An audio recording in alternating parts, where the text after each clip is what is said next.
Hey! Sunday morning. I'm your host, Law Smith. Sitting here with me is my co-host, Caleb Fuddy. Howdy. I'm getting fired up. The show's picking up steam. We're getting good feedback, and our intro's about to kick in real quick, so I gotta just kind of curtail this.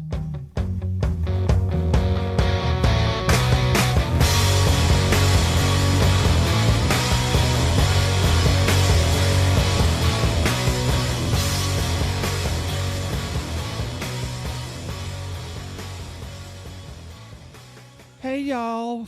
Thanks for tuning in to the Sweat Equity Podcast. I'm Law Smith. Caleb Fuddy. Say what's up so they know your voice. What's going on, guys? That's like radio speak, you know? Yeah. You gotta bring you in so you can designate whose voice is who. We got feedback that your voice is that of a lion's growl. A lion's growl. I like that. I want to appreciate the nice man who texted me that. He may have a crush on you. That turned my day around. That may have happened on Grindr. I don't know. So Sweat Equity Podcast is the podcast for realistic business advice for startups, local business. You have an idea, you don't know where to go with it. Small, medium business, kind of in that zone.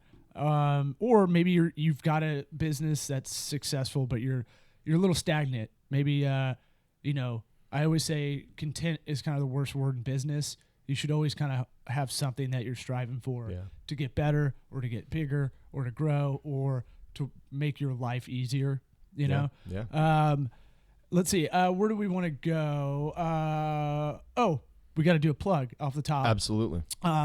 Since we don't have any advertisers yet, we are very much a zygote in our iTunes catalog, I would say, of episodes.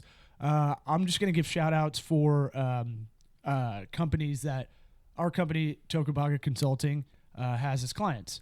And now I got to think of one off the top of my head. We did Waterloo. We did Watson Kitchen, I think. Well, I got one that I can talk about. Okay, go for it. Is David Alexander Jewelry. Yeah, if you're in the Tampa Bay area. Yeah, absolutely. If you're in the Tampa Bay area, I recently got engaged after a 13-year wait to muster up enough nuts to do so. Mm-hmm. And I went around to a bunch of different places. A lot of the bigger stores here in Tampa that they advertise all this, all the fancy stuff where they'll give you wine while you shop for your jewelry and champagne, and it's like you don't need that. What I needed was someone who was going to get up at 8:30 a.m. on a Sunday and meet me for 4 hours while I asked him every elementary school based question on diamonds and jewelry, because I had no knowledge other than what I'd heard on the Big Timers' first album. Or Master P. That was really all I knew about diamonds. So kind of went in there with a really minuscule knowledge of what I was getting into. So, but the community aspect of this, we'll get back to a little bit more businessy, not make this plug too rambling. I could see you going down that route. You guys don't want to hear about my proposal? I also got my wife's engagement ring setting because it was a family ring. I got it adjusted at this wholesale. Costco? Wholesale jeweler, David Alexander. Oh, I thought you meant wholesale. So what they do is they'll cut out most of the middleman, but you can't cut it out completely. I know there's sites like Blue Nile and stuff like that. Yep. They'll sit with you one-on-one and kind of decide what you want. And if they don't have it in stock, they will figure out how to get it for you, procure it for you. Yeah. Because it is, like you're saying, kind of as you're rambling about how you were rambling when you were looking for a ring, that there is so many variables, and so especially dudes don't know anything about rings for the most part, unless you are Soulja Slim or that's a deep cut. I wanted the Cash Money emblem when I was in middle school so bad, but I didn't know where to go. Thank God. And I could have called David Alexander the whole time. Thank God you didn't have enough money. But I'll weave this back into local business kind of talk, because you were able to kind of talk to them about our company. Mm-hmm. Hey, you should talk to these guys about doing some web design. By the time this episode airs, it'll be up. So if you want to go to, I think the URL will be dagtampa.com, and they, we've been working with them on that. what you find out when you are trying to build a company is good work will beget good work, and it's all intertwined. Like I forgot that I got my wife's engagement setting there because my mom did it, but I didn't know that they're really tied into my insurance agent, who's a family friend of ours that I've been using my whole life. They've got ties in the area. Is it Mike with State Farm? Well, it's his boss, but yeah, it is Mike. Jim? Yeah. Okay, that's who we use too. Yeah, Jim Cornwell. It's all small world down here. Top 5 agent in the State Farm system. I didn't know that, but I'm glad I'm with him. Look, I think I'm losing people. Anytime I hear insurance or mortgage, I zone out. Yeah, so, I do too. Let's get back to it. So what we wanted to talk about was, I got an email asking for some advice, and if you want to email me for some advice, we'll talk about it on air. Or if you have something you're like, keep it on the hush, then you can bring it up later. Just let me know in the email. My email is law@tocoworks.com, TOCOWORKS.com. Email me there. I'll put Caleb on it as well. He's Caleb at TocoWorks, and we'll if you have a business question you want, we'll bring it on the air. I'm sure my dickhead friends will do something like, hey, how many? I own a dildo factory, and I would like to do that. You know, I'll fucking answer that question. I don't care. So bring it. Whatever you got, bring it. I don't give a shit. So I had a friend of a friend of a friend. This is a third party. I've never even met this chick. And she has a local healthy kind of eatery, I guess you could say. Yeah. And she's asking for advice. And as I'm writing her kind of advice on, you know, this kind of pertains to, you just started a restaurant, maybe you just started a bar, maybe you started a salon or a barbershop or auto repair place. You know, stuff that's just uniquely local. It's going to be hard to kind of grow, but right now you just want to focus on this basically. Maybe you have maybe you're selling like. Maybe you're doing retail clothes or a coffee shop or something. So this is kind of advice for that area. Yeah, and I think the main thing is just getting your name out there. Right. It is kind of the the premise of what you're trying to go off of. When you've got everything done, you've got your brick and mortar, you've got the storefront, but you just got to figure out, to get creative and get your name out there and to get people in the door, engaged on social media, and to kind of try to create that buzz around you. So I think that's the goal that she was looking for at this point. So what I'm going to do is I'm going to post not the exact copy and paste email, but I'm going to put it on this episode description on tocoworks.com. Okay. And basically, here's my number one thing for local business. Flyers, don't do them. I mean, you can do them, but don't count on them, right? Yeah, and there's there's like a general rule of thumb. I know, there's I've done social media for a company here who does music promotions. They promote shows at Tampa Theater and around the Tampa Bay area, and they want to flyer, everything. We'll make a flyer. We'll pass them out at all these bars and all these places where we think, this crowd or audience will be at. And I think it's just a waste of man hours and a waste of effort and energy.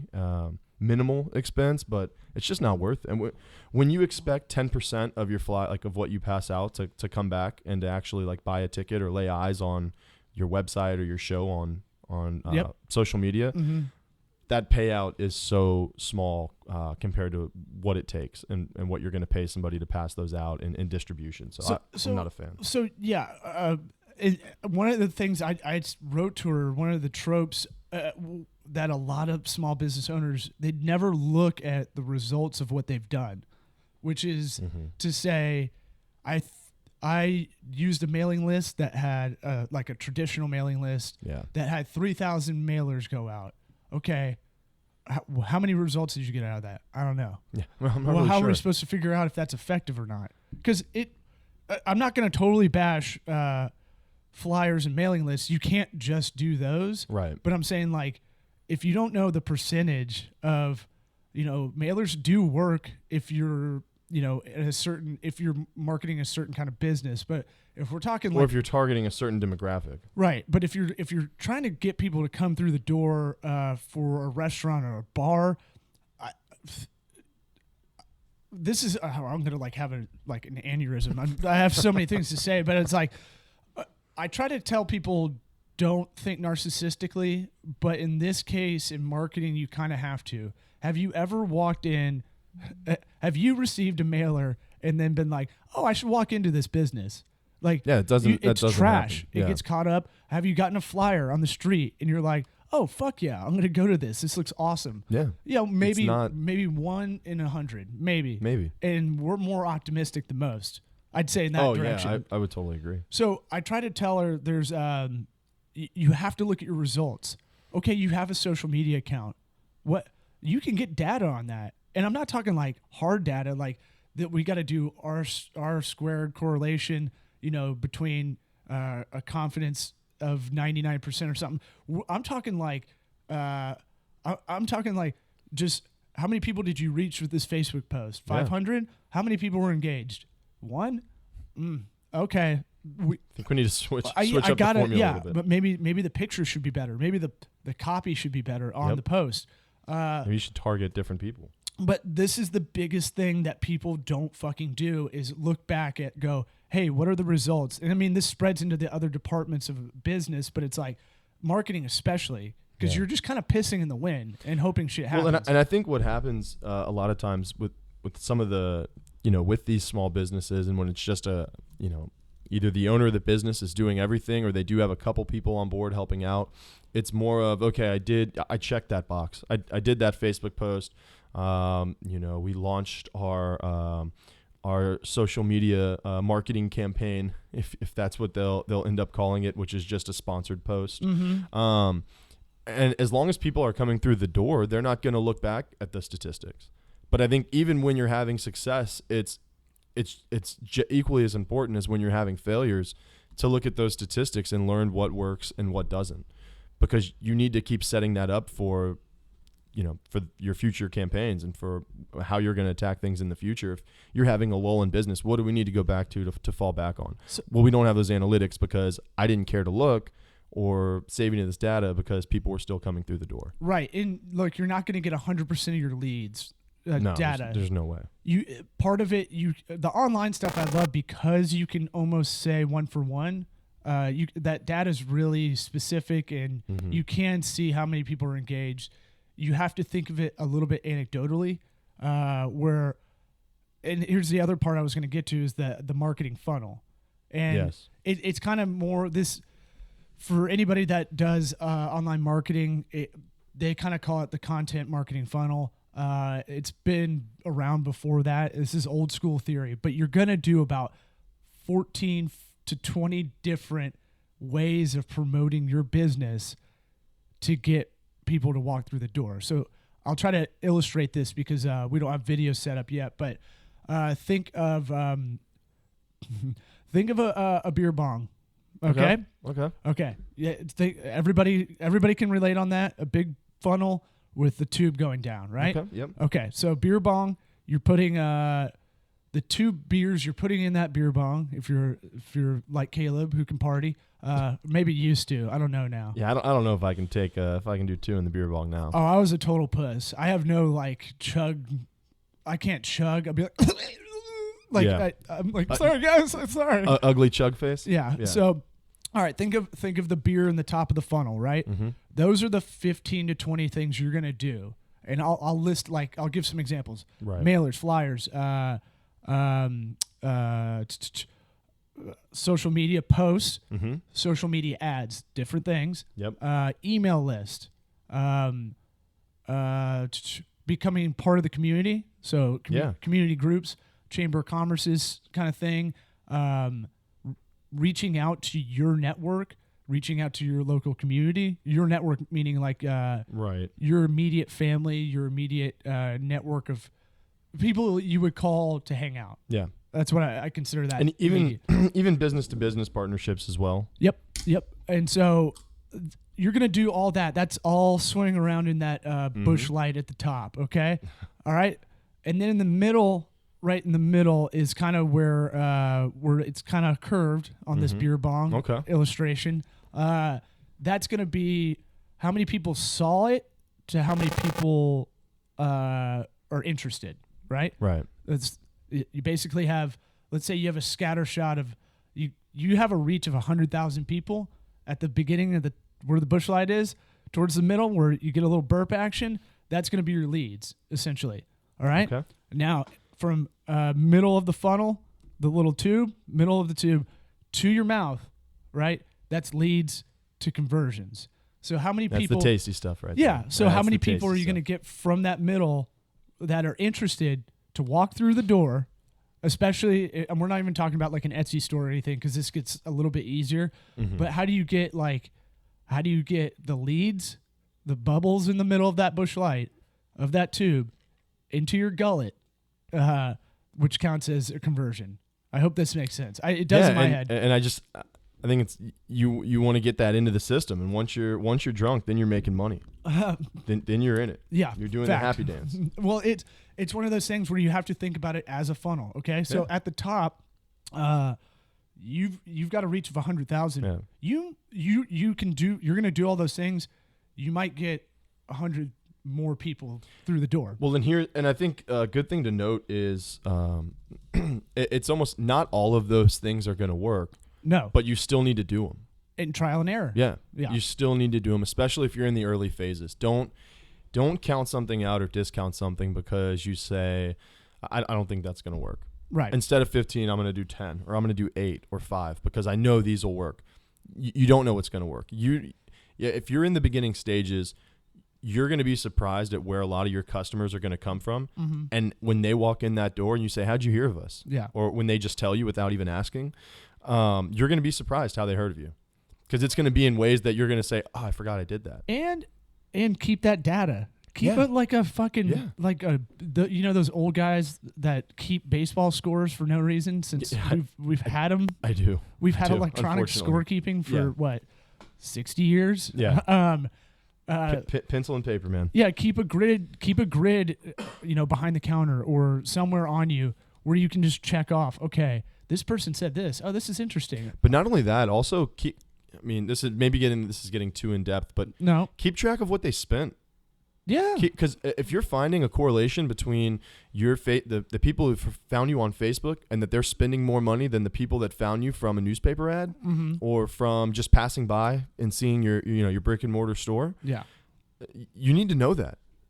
Yeah. That's something that you need to know so you can tailor your plan to that. Yeah. So no, I agree, and it's one of those things where tailor it to that, see the correlation. Okay, the Facebook ads I'm making, by the way, start at Facebook ad. It's fucking it's the goddamn easiest thing to do, and you can do it for $5 just to see what it's like. It's literally as easy as posting your status. And people go, and if you give me this shit where people are like, well, man, no one's on Facebook anymore. Bullshit. Everybody still uses it. It's still the hub. Everything else is a spoke. Okay. And try it for $5. You need to try a bunch of shit before you figure it out. Yeah. Maybe it's going to be a little bit of Google AdWords if you're more of an online retailer. Google AdWords might be your thing. If you're a niche product, like if you're women's dresses, you probably can't compete in that marketplace, but you can on Facebook. So $5 on Facebook, get a good post, target the people who already like it, which is your friends, and then out and their friends in the area. And again, if you guys are kind of having questions on how to do these sort of things, and maybe you have never made an ad on Facebook, email us, like we said. Well, first off, fuck that. Go to the help section. There's videos on how to do everything. I've taught myself everything online. There's someone out there that's willing to donate their time to show other people how to do stuff. We're going to be doing that for our YouTube channel a little bit. We're going to roll that out. Well, yeah, we got to get don't email Law. Law doesn't want this email. Email me, Caleb@tokaworks.com. I'll go over it with you. Sure, you do it. But I'll be the one that takes that on. I'm saying be curious. Because you don't want to be doing the work for for people necessarily. No, but we can definitely have a further conversation Sure. of what it is you need to be doing. If someone said, well, I don't know my target age range, or I don't know this or that, we'll be able to help you with that. You should know that by now. Right. But right. there's If you don't know that, little just quit. nuances that we will be able to help you with. So all right. So kind of breaking down, let's say you have a local business, you need promotion help. Let's kind of the way I kind of visualize and also compartmentalize everything Mm-hmm. is you have your online strategy and you have your offline strategy. Pretty simple, Yeah. right? Offline strategy, make sure your signage is there. Sign if you're a coffee shop and you're not one of these fucking too snobby, kind of thing. We're Yeah. going to be a speakeasy, but we don't have booze Yeah. kind of coffee shop. Fuck those, by the Yeah. way. Signage. It's really dumb. People don't do it well. It does work if you have, especially if you're a local business that has neighborhood traffic. Well, yeah, you're already paying for the space. You may as well put a billboard there, man. I can't Put your sign up. I can't get over how many people don't have signage that need it for something like a burger joint or Mm-hmm. a bar or something like that. People can't, if it's that repetitive nature, that's a lot of marketing is like they have to see it 8 to 10 times before they might walk in. Mm-hmm. You know how many times you've driven by and like, ooh, I'm going to check that place out one day. It's because you don't even know it, but you've driven by so many times and said that eventually you might just get curious enough to go in. Yeah. And so, all right, pretty basic shit, right? Yeah. Signage. Maybe a sandwich, the sandwich style chalkboard on the outside. If you're more of a food and bar kind of thing, Mm-hmm. or even if you're like a clothing retailer, any of that. Hey, specials, come in, give an incentive for everything. Always have an Yeah. incentive. What's going on? Why should I walk in? Why should this chalkboard tell me to go in? Think of something witty too. You don't have to make your own jokes. You don't have to. This is the thing where you can go online and find witty things to put on your chalkboard. And I think when you get witty with with the chalkboard ads and the A-frames that are outside and those kind of things, Yep. it creates a little more of a buzz. You may not get your perfect customer to walk in, but someone that sees that probably knows your perfect customer, and you Right. want them to tell them about it. Well, and it's going to describe your brand. It's going to describe, oh, this is really witty. I want to go in this bar. Yeah. This is really witty. I bet if they spend time doing this, it's subconscious, but a customer might think, oh, well, they spend the time to make the effort to have this chalkboard look pretty on the outside. I bet it's a clean place to eat. I bet they're, on top of their shit in the other part. And that sounds kind of crazy on the exterior, but we're doing that a million times a second in our Right. brain. We're making these assumptions and decisions, and that's how we pick. That's how we choose who gets our money and what we go find out more about. All right, next is if you're in a strip area or you're in usually businesses are kind of coagulated together Mm-hmm. in a kind of neighborhood grid. Befriend the other local businesses. Absolutely. They're in the same position couldn't as agree you. more. You can learn a lot. Not only that, but you can also get some kind of intel on the situation of what's going on. Hey, did you hear the street is going to be fucked up on Saturday? Oh no, I didn't know that. All right, I got to prepare for that Yeah. because Saturday's our big day or something like that. Mm-hmm. So befriend the local businesses. Sharing that intelligence is going to be very valuable. It doesn't seem that way, and you don't think you should carve out time to do that because you're like I gotta get people in here. Right? Nope, it's this is all this stuff we're talking about. You have to think about every day until you don't. Until you have someone that handles it for you, or until you just have you have people calling you and coming in without having to advertise, unless you're Burns. I've never seen Burns advertise, because they don't need to. Burns' Steakhouse, one of the best steakhouse in the country. Absolutely. I don't want to keep this too local, too Tampa, centric, but Burns is one of the best steakhouses. It kind of is the speakeasy steak place, but it is cool, and they do good service, and they don't need to advertise. So unless you're the Burns or the creme de la creme of whatever it is you're doing, to where, hey, we don't need to advertise. We don't need to, I truly think if Nike never made another ad, I think their sales, yes, they would probably take a hit, but I think they would still be on top as far as being a sneaker and apparel retailer for sporting goods. Other offline stuff, and this kind of dovetails off of befriend the other local businesses near you, is what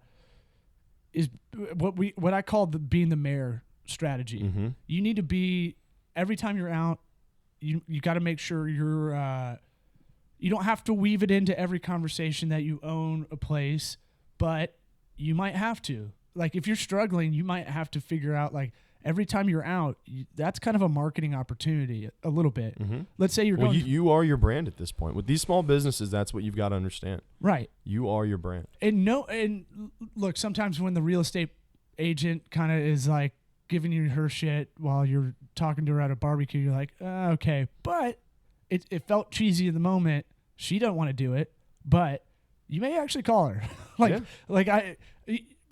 I admire the hustle of someone that goes out of their way to really swallow their pride to go, hey man, why don't you stop in my place, check it out, I'll give you a free whatever. Mm-hmm. Or, why don't we talk? I'll sit down with you and I won't charge you for anything. Let's just talk about whatever. Mm-hmm. I think going out of your way to kind of do that. So being the mayor, donate to have your place donated charity time. Yeah. So I think that's a big one. So back in this email, I said, hey, what you should do, you've got a healthy niche. What you need to do is kind of find things that kind of orbit around that niche. Okay. Mm-hmm. So health foods. All right. Why don't you get all the yoga people in town to see if they have, like, not a union, but like maybe they have a group. I know they all know each other. Like comedians know each other. Yeah. It's weird. It's like they hop around to places, but what if you could have an area where they meet, once a month to go over how to make yoga better in the area, or it turns into some fuck fest because they're all like orgy people. But like do that, or find the weight loss. Find the closest like weight loss centers and see if they give your food to charity instead of eating it. Well, you can do that. Well, you can do that, but like you can have the Jenny Craig Points people. Right. They apparently part of that is like Alcoholics Anonymous, where if you're meeting and talking with other people about how they're doing stuff, it does kind of help, and you can keep each other accountable. So they do have like overeaters groups and stuff. Right. Have them come into your health foods place. That's where they meet. That's where the meeting goes on. You know, stuff like that. Where what else is orbiting around? Like, get the local college liberals union involved. I'm sure they love Stream Cheese Incident and shit. Like, tell them they can have their meetings there, and it may build up over time.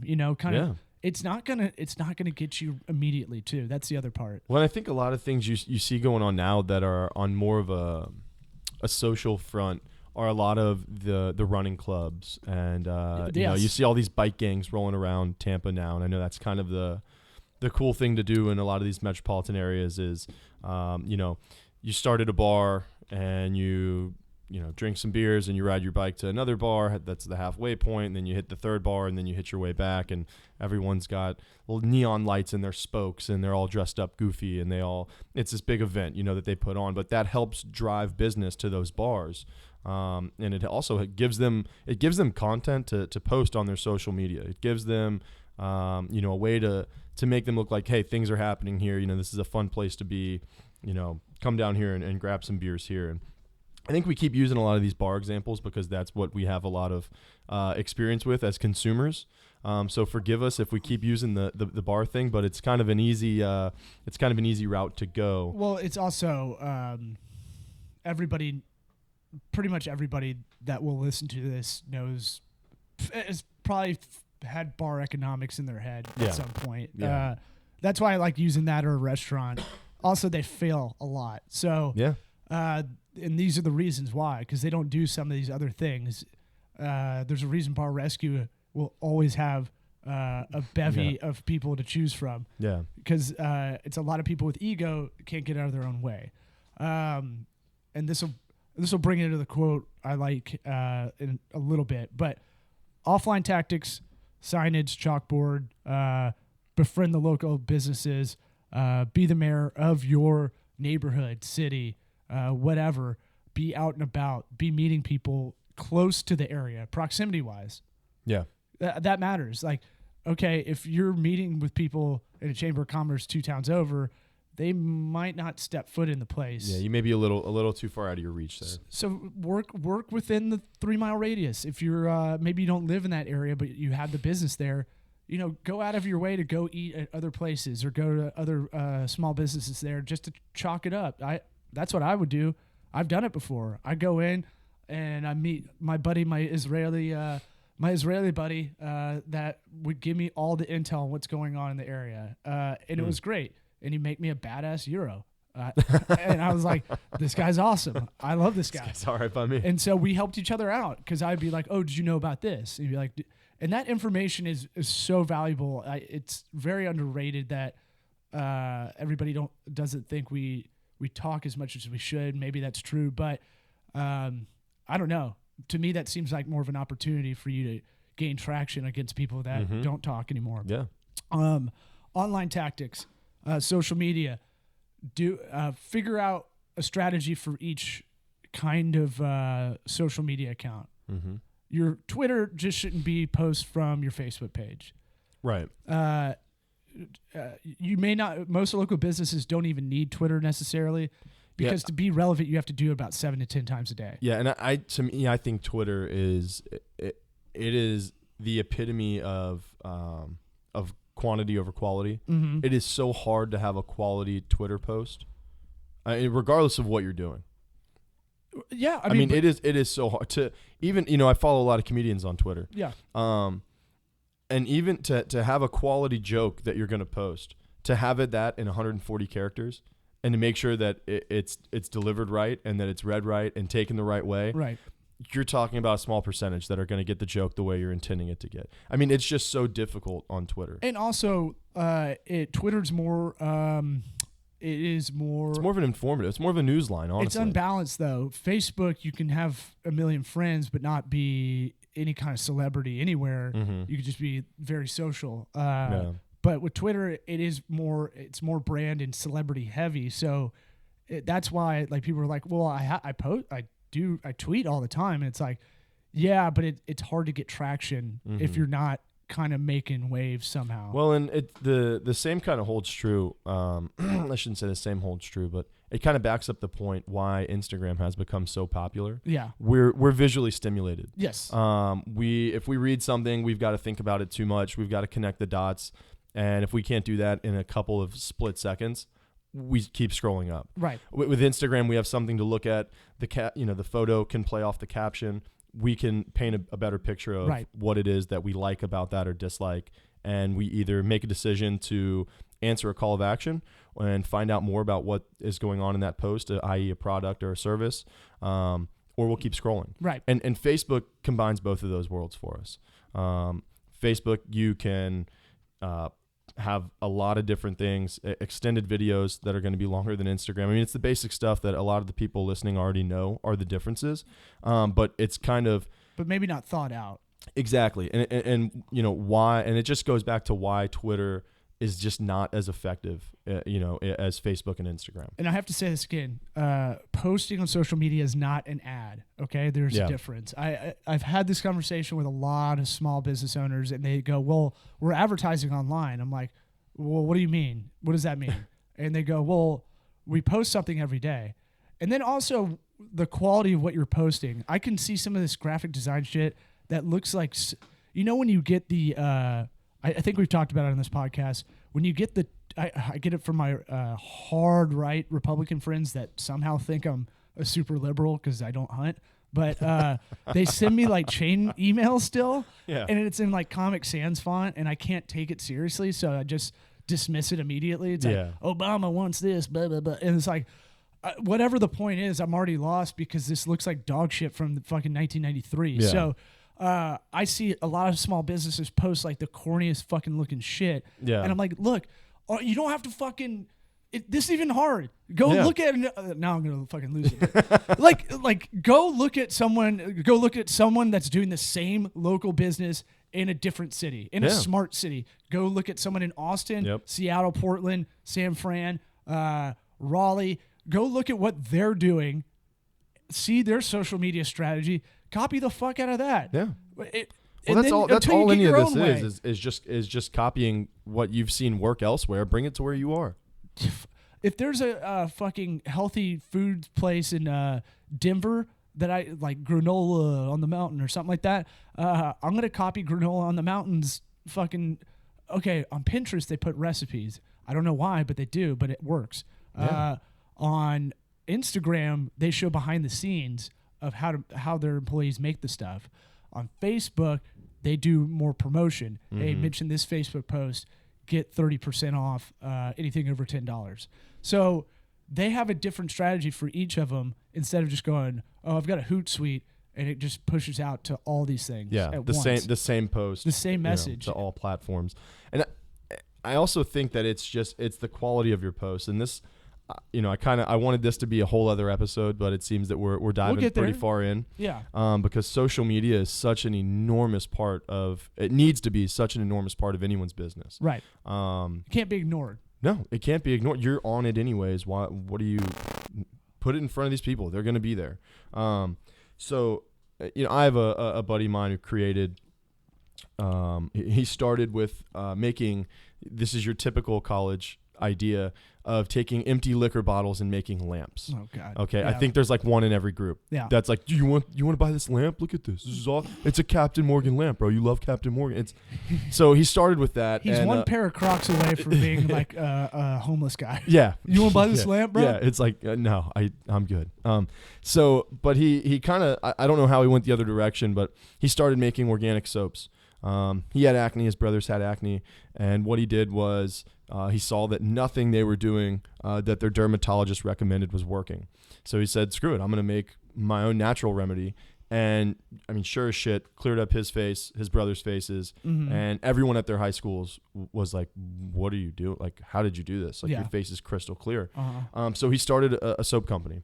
And he's had this soap company probably for the last 5 or 6 years, and they've been, making profit. It's still a small company, but they've gotten into Nordstrom. They've gotten into, I want to say they've gotten some products actually into Walmart as well. Okay. So they've started to crack, this code a little bit and get some success, but his Facebook posts have been just brutal up until the last few years. And it started out as posting like smiley faces on Friday. To be like, thank God it's Friday. And it's like, that has nothing to do with your business. Are you a business that celebrates Friday? Is that what you sell? Yeah. Friday celebration? Nobody knows what you're doing. So make it relative. And that's kind of the point of me scrub your rambling balls on. Friday. Clean your taint with this soap Friday. That would be more beneficial than a smiley face. CY clean your... Hashtag it, man. I can't even think of the acronym. It's all right. I had too many beers last night. And so my point of this is that it's got to be quality posts, and they've got to be somewhat uniform. When you're posting on Instagram, you need to use the same filter or the same couple of filters with each post. When someone looks at your page as a whole, posts shouldn't look scattered like you just wanted to be artsy one day and then you were lazy as shit the next day. Yep. It needs to look uniform so that when they look at your whole page, there's almost a theme and a certain feeling they get when they see all of your photos. Yep. That's going to help make your brand identifiable. Yeah. Okay. When you have just shit scattered everywhere and you kind of go off the plan or off the trail and you're like, I'm going to post this picture of a puppy today. It's like, that doesn't do anything for anybody. Yes, people love puppies. Make a separate page if you like puppies that much. And, we could do this for another. We'll do another whole podcast on a strategy, but this is going to be more of a venting session, by the way. No, this will be kind of basic stuff. I mean, this is that people don't do. That I was going to say that takes 20 minutes a day to schedule posts on your social media, right? Yeah. It's 20 minutes. And if they need to go back to episode 2 to figure out how to find that time, hit episode 2. Hit episode 2 up. And so it's one of those things where this takes 20 minutes a day.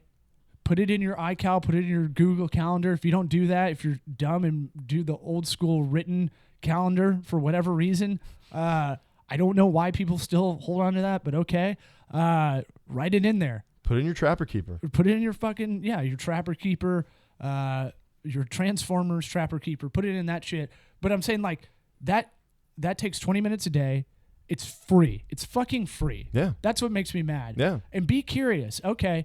Again, like I was saying, find that other company that does it. Maybe they're even in your area and they're a couple towns over. Fucking look at what they're doing. I've told a couple of salons, hey, you need to be on Instagram. You need to show these pictures off, and you need to go hashtag whatever the city is that you're in. Yeah. Because chicks look that up. And they're like, oh, yeah, my friends, I do see my friends doing that. I'm like, how come you can't connect the dots that you see it in person and you don't go, oh, I need to spend 5 minutes a day. And I think, and like I said, we'll get into this later, but I think people fail to see themselves as consumers a lot of times when they are starting these businesses. Sure. And that's, you've got to get back to. You ain't special. Yeah. You've got to get back to what would make me walk into my store? What would make me spend money here? And then, another online thing you need to focus on is capturing reviews. Now, maybe Yelp and Angie's List have kind of pushed people out, pushed the small business owner out because they're trying to raise some money. Yeah. They got to pay for these big loans they have anyway. But I'm saying like, well, I mean that's what they're doing, and now it's biting them in the ass because they don't know what to do. So, maybe you're not going to do Yelp because you're going to get buried there. But Google and Facebook have their own reviews. Does anyone leave a positive review on Yelp? Yeah. Really? Yeah. I don't know. I mean, I don't use Yelp all that often, but I don't know that I've seen a positive review. But you got to capture, man. You got to go, hey, with an email list. That's another thing. Get a MailChimp email list. It's free. That's another episode in itself as well. Right. Email's still more important than any of the online stuff we talked about. It starts with your network of people that are your immediate friends, the friends you would call up. Hey, would you hang out? You want to watch Tampa Bay Bucks lose today, or like you want to get something to eat at this snooty coffee shop that doesn't have a sign outside. That's what we call a callback in the business. Wink, wink. That's a callback. But I'm saying like get those customer reviews, geek them up because people do read those. Like, and you can do it by sending an email blast free on MailChimp, unless you have more than 2,000 emails, which I doubt. Most people don't. Yeah. And fucking put it out there and go, hey, could you help me out? If you've been to the place, give a review online. That would help. That helps immensely. Speaking of which, if you want to go on iTunes and give us a 5-star or give us a 1-star, I don't give a fuck. I want to get better. So if we're not doing it for you, let us know. We want to hear it. But give us a review online. Subscribe. Tell your friends. Tell your family. That kind of stuff. I say that because that's how you kind of really start something that grows. Yeah. It's what I call the social PR ripple effect, basically. Did you coin that? It's not very concise, so I'm gonna have to think of a better name. But I'll think about it as like, think of it as throwing a rock in a pond, right? And it's the ripple. It really is the ripple. That first circle is your immediate friends and family. Mm-hmm. That outer one is acquaintances. Maybe you don't get to hang out as much or whatever, but you're still friendly. But they still know you. Right. Yeah. And the other is like the outer circle is maybe customers, maybe the people you met once, maybe a couple times. Maybe it's the dude you met at the Chamber of Commerce meeting you're in. Mm-hmm. Whatever it is, but you're vaguely familiar with each other. Yeah. You need to hit those people up. That's how you're going to get people through the door. The whole thing for the local business, especially retail, is to get them through that threshold. What's going to get them through that doorway? How do you get them through there to put their fucking foot through that door? How are you going to do it? And are you going to think about it every day until you don't? You do it until you don't. Every day. I think there's a lot more truth to that than a lot of people might realize. So. And then we'll end it on if you could bring up that quote. I can't do 3 things at once. I've got it right here. I really love this quote by Aristotle. It is what did I say? We are what we repeatedly do. Excellence then is not an act but a habit. So, if you're repeatedly bitching about being out of shape, but you're not getting up and doing push-ups and sit-ups, the Herschel Walker workout, then you're just a bitch. Then you're not. Yeah, you're just a bitch complaining. Yeah. if you're, That's all it is. I got up, I've been there, and I was doing it, and I was like, oh my God, I'm becoming what I hate. Yeah. And I got up this morning, worked on the guns, on the pipes, went to the gym. It's one of those things where, hey, I don't need to get as fucked up as I've been getting Friday, Saturday nights, because ultimately I'm more bummed out when I'm not, feeling well. Doing something. Yeah. Being able to be productive. Being active. Yeah. We're primates, man. I got to get it. But that gym is the best example of that. Repeat, be good every day. You don't have to go Friday Night Lights and be perfect all the time, because I don't kind of agree with that. Just get better. Continuously improve is, with clear eyes and love in your hearts. Clear eyes, full hearts. Yeah. Yeah. Well, we should end this episode with explosions in the sky. Your hand in mine. I don't know. I really love that quote. I really believe in it. Your Saturdays and Sundays aren't precious again, or your off days. There's no off days. No. I don't. Maybe I'll not work as much on a weekend, but I'm still putting in about 4 to 6 hours every day on this company until I don't have to, right? Yeah. You do it, you work your dick off, and if you're a lady, you work your labia off. Yep. Until it's off. Till you don't have to. Yeah. So, anything else? I think we covered it. I'm excited to get into some of these next few episodes though, and touch a little more on some of this social media and on this mailing list. So stay tuned for that. I think that's going to be our next episode that we dig into here. But stay tuned. Keep a lookout. All right. And we'll outro with a little explosions in the sky. Hope we don't get taken down off iTunes. I don't know how that works. Okay. Peace.